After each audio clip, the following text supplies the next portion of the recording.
The Ruger Wrangler Rimfire rig, John Wayne style. Sorta. What is it? Why is it? Well, let's talk about that. Now, I've had the 45 caliber version for a while, and it consists of a Ruger Vaquero.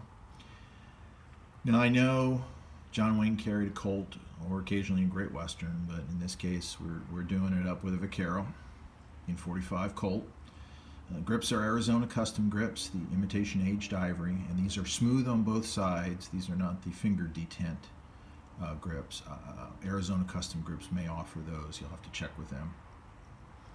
The holster is one that I made, and the cartridge belt is the suede Duke style cartridge belt from Hunter. Now, Hunter recently started offering those Duke style cartridge belts in a 22 caliber version, and I had just gotten a black Ruger Wrangler, so it seemed obvious. Since we're again shooting a fair amount of 22, here's the rig. Ruger Wrangler, of course, Arizona custom grips, holster again I made myself, and the Hunter Duke style cartridge belt. Now, this one was made out of chaps leather instead of suede, and we'll talk about that in the next segment.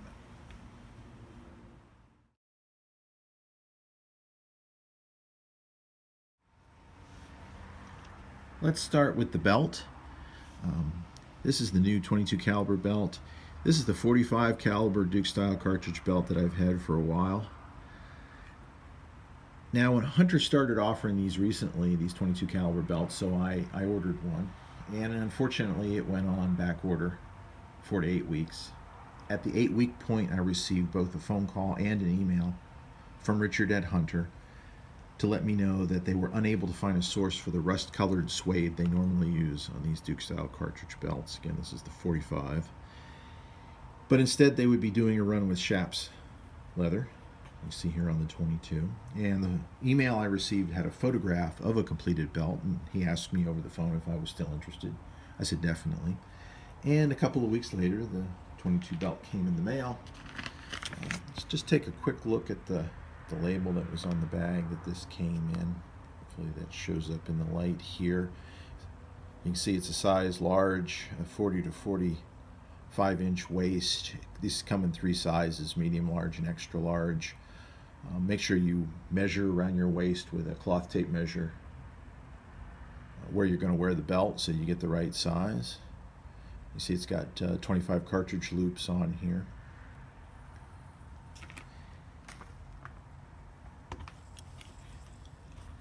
Now, these two belts are basically constructed the same. They both have Chicago screws so you can change out the belt buckle. Now, this one is a little thicker. I think the billets are a little thicker. This chaps leather is thicker, but still flexible, of course, and it's got some scratches on it because it's been to the range a few times. Let's move down here to these cartridge loops. 25 of them. These are all 22 long rifle. On the end, we've got a 22 Magnum just for comparison. Now, these are snug, but you can still get them out. They're not going to fall out. And we'll flip this over. You see the stitching in the back. Now, at the range, with these behind your back, presuming you're wearing the belt buckle in the front, John Wayne style, you can reach around behind your back and get these cartridges out. It takes a little bit of time, but it is functional. You can do it, a little practice. I've actually dropped more 45s into the dirt than I have 22s doing that, so your mileage may vary. Now, there's no reason why you can't wear this belt with the buckle on your hip opposite of the holster, with the holster slid over the cartridges, or the buckle in the middle of your back with the cartridges up front, whatever makes it easier. And we'll slide down here. Billet, nice thick leather, sewn on well. It's a Hunter logo right there, and also one on the end of the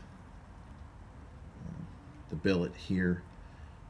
It's there, it doesn't stick out and scream, it's just there. This is a nice belt. I really like this belt. Again, a little heavier duty than the suede. I like the suede. But this new belt, a little thicker material, a little heavy duty, but still no real break-in time compared to the more stiff conventional leather belts. And I really like it.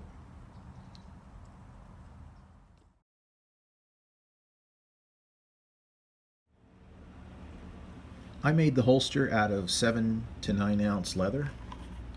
You can see it's pretty thick leather. This holster was hand cut, hand punched, hand dyed, hand stitched, wet molded using a gun mold for a single action army. Once this was dry, then the band was applied wet. You see there's a nice curve in here from getting the band on nice and tight.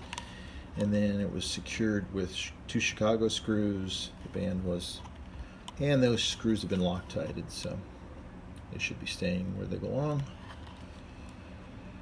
When I designed the pattern for this, the goal was basically John Wayne style with 2 exceptions. One, the full skirt on here,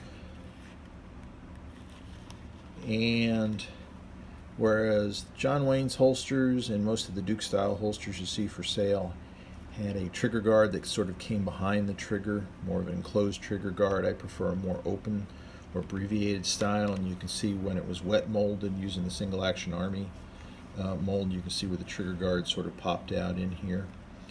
And even though this was wet molded using a slightly larger gun mold, the Wrangler fits real well. It fits in a little deeper, maybe a little snugger. And then if you want extra retention, there's always the hammer thong and the tab.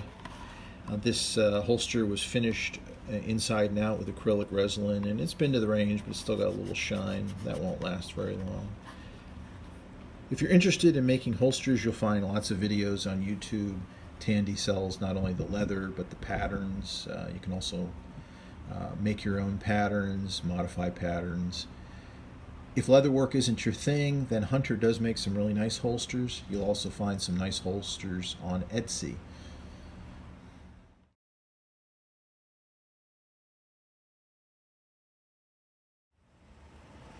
Let's talk about the Ruger Wrangler. There are probably 24 video reviews on YouTube, so I am not going to try to do a complete review of this gun. If you're not familiar with it, you should check out some of those video reviews on YouTube. There's a lot of good stuff out there. Some comparisons with some similarly priced guns. I'll just summarize it by saying that I think the Wrangler is solid. It's well made. It's accurate. I don't know what else you would want from a 6 gun. But again, check out those video reviews. I want to focus on the grips, and I like some weight in the grips on a gun. I don't like the lighter weight woods. I like something with a little heft to it, and these grips provide it. They're from Arizona Custom Grips. They're made out of something called Magnatusk. I have no idea what that is, but what it produces is a solid grip that's dense, has some heft to it. I had originally bought a set of Arizona Custom Grips, also the imitation aged ivory from my Vaquero, my 45, and those fit perfectly. And they are beautiful grips. They are well worth, I think, the $75 I paid for them. The grips on the Wrangler from Arizona Custom Grips, same material, same basic color. They fit good, not perfect. So let's talk about that.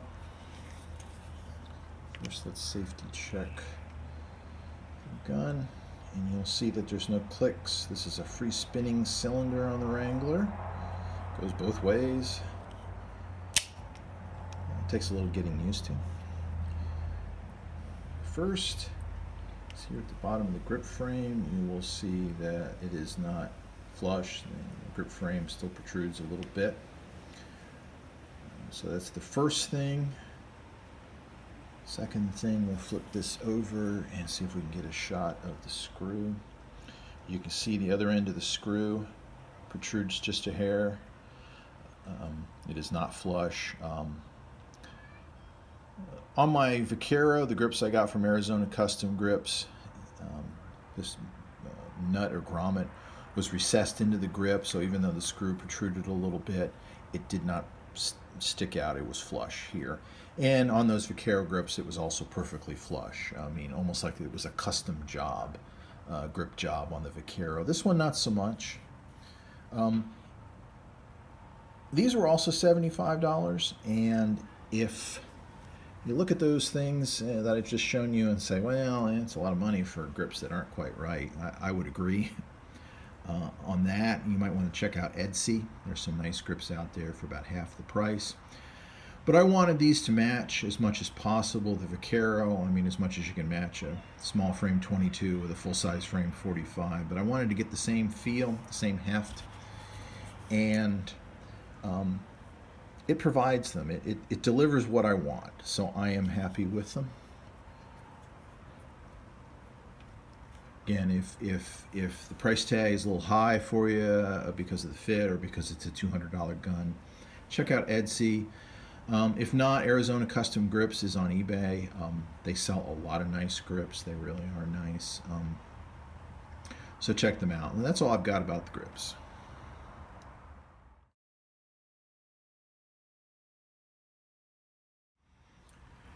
Well, that's all I've got. Along the way, I don't think I answered the question why. All I've got is why not. I mean, with these guns available, this kind of gun leather, especially in the 22 caliber version, you won't break the bank. So I want to thank you for watching. Stay safe, and if you've got any good comments, please put them down in the comments section.